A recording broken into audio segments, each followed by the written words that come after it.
Προφερμαίνονται οι αυτός είναι ο περσινός πρωταθλητής, κέρδισε το σύνθετο, ο Καρμπάλο. Χεσούς Καρμπάλο από την Ισπανία, 54-150.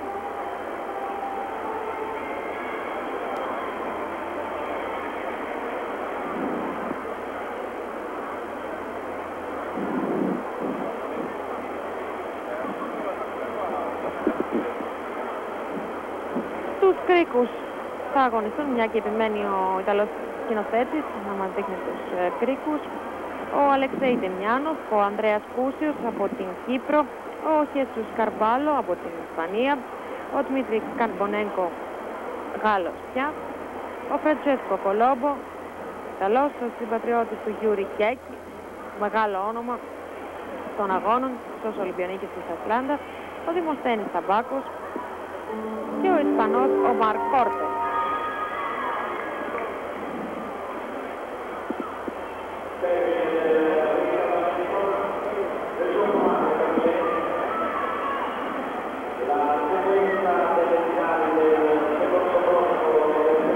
Σε λίγο θα ξεκινήσουν η υπόλοιπη τελική των οργάνων.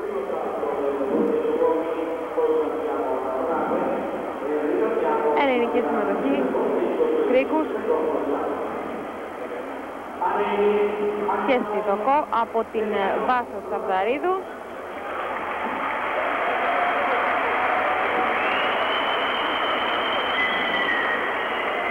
Η Βάσο που πήρε την τέταρτη θέση στο άλμα με 9.237.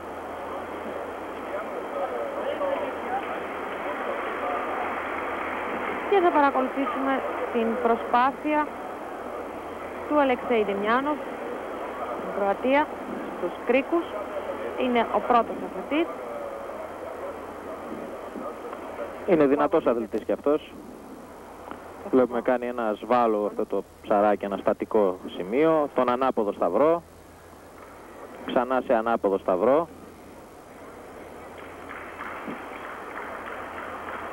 σε ένα ψηλό ψαράκι, ένα αιώρημα, άλλο ένα και θα τελειώσει με την έξοδο με διπλό τεντωμένο και με μία στροφή.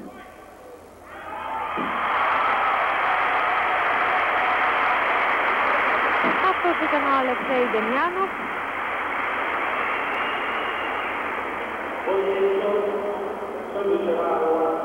Καλό πρόγραμμα του Ταμπάκου, όμως είναι ακόμα πιο δύσκολο. Το ξέρω, τον βλέπω στις προπονήσεις κάθε μέρα. Δεν έχει κανένα πρόβλημα. Πιστεύω ότι όλα θα πάνε καλά.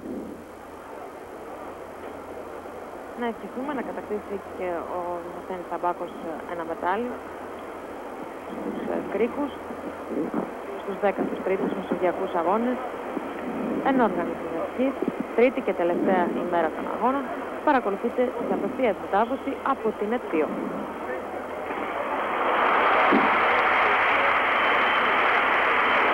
Το άλμα αυτό είναι αρκετά δύσκολο, είναι χειροκυβίστηση με διπλό σάλτο μπροστά. Η αρχική αξία είναι από 10 ξεκινάει, αλλά βέβαια με μια πολύ άσχημη προσγείωση. Χαλάνε αρκετά πράγματα, μειώνεται η βαθμολογία για τον Αιγύπτιο Ραούφ Αμπτέλ. Σε λίγο θα κάνει το δεύτερο του άλμα και στη δοκό ισορροπίας η Ελίζαμπεθ Βάλε από την Ισπανία πήρε το χρυσό μετάλλιο πριν από λίγο στο άλμα με 9.512.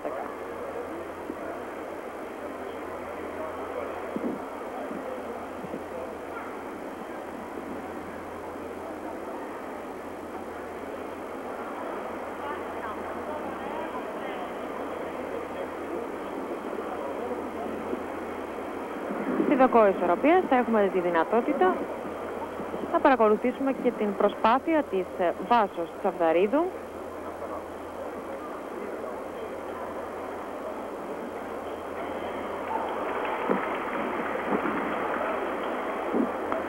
Η δοκός είναι δύσκολο όργανο, θέλει πολύ καλή ισορροπία. Σκεφτείτε ότι οι ασκήσεις πρέπει να γίνονται σε 10 εκατοστά πλάτος που είναι η δοκός, 5 μέτρα το μήκος.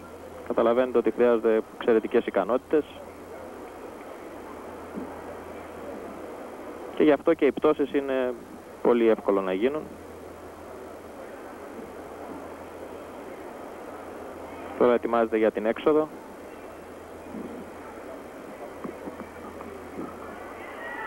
Με 2,5 σάλτο πίσω, με 2,5 στροφές, 2,5 πυρουέτες.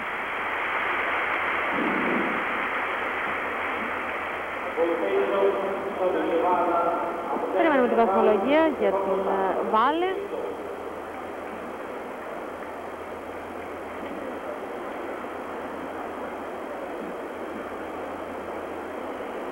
Και εδώ ο Αμπτελ Ραούφ από την Αίγυπτο, 9.200 πήρε στο πρώτο άλμα. Να δούμε τι θα κάνει στο δεύτερο.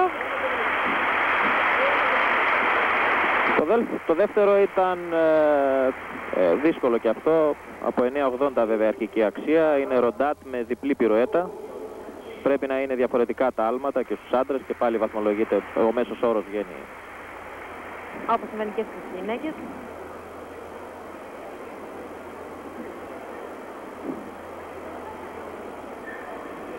Κύπριος αθλητής, ο Γκούσιος ο Ανδρέας. Ο Ανδρέας ο Γκούσιος από την Κύπρο στην προσπάθειά του στους κρίκους. Ένα ανάποδο σταυρό. Ήταν ένατος χθες στο σύνθετο ατομικό με 50%. Ο Κύπριος πρωταθλητής. Και να πούμε ότι είχε πάρει 8.300 στους κρίκους. Χθες στο σύνθετο ατομικό.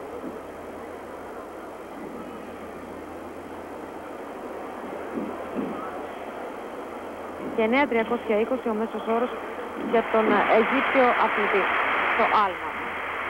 Καλή προσπάθεια και του Αντρέα, του Κούσιο. Δυνατός αθλητής είναι, ανεβαίνει και η Κύπρος σιγά σιγά στη γυμναστική. Είχαμε και την Άντρη, την Αγαθοκλέους. Πήρε την ένατη θέση στο σύνθετο ατομικό χθες.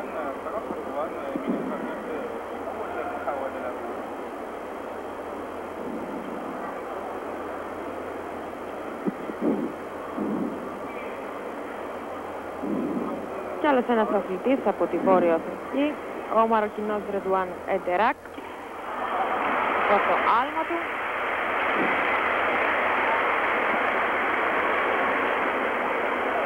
Έκανε το ίδιο άλμα με τον προηγούμενο αθλητή σαν πρώτο, χειροκυβήσει διπλό σάλτο μπροστά, αλλά πολύ άσχημη προσγείωση.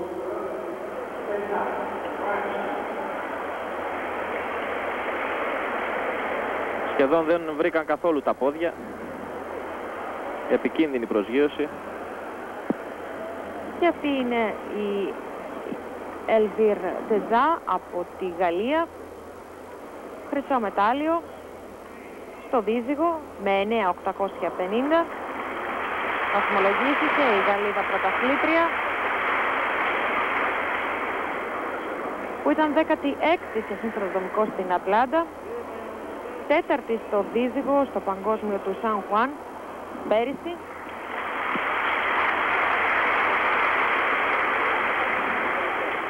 Και πήρε το χάλκινο μετάλλιο εδώ στο μπάρι χθες στο σύνθετο ατομικό, συγκεντρώνοντας 37.475 βαθμούς.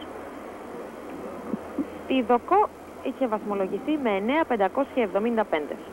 Να δούμε τι βαθμό θα πάρει τώρα.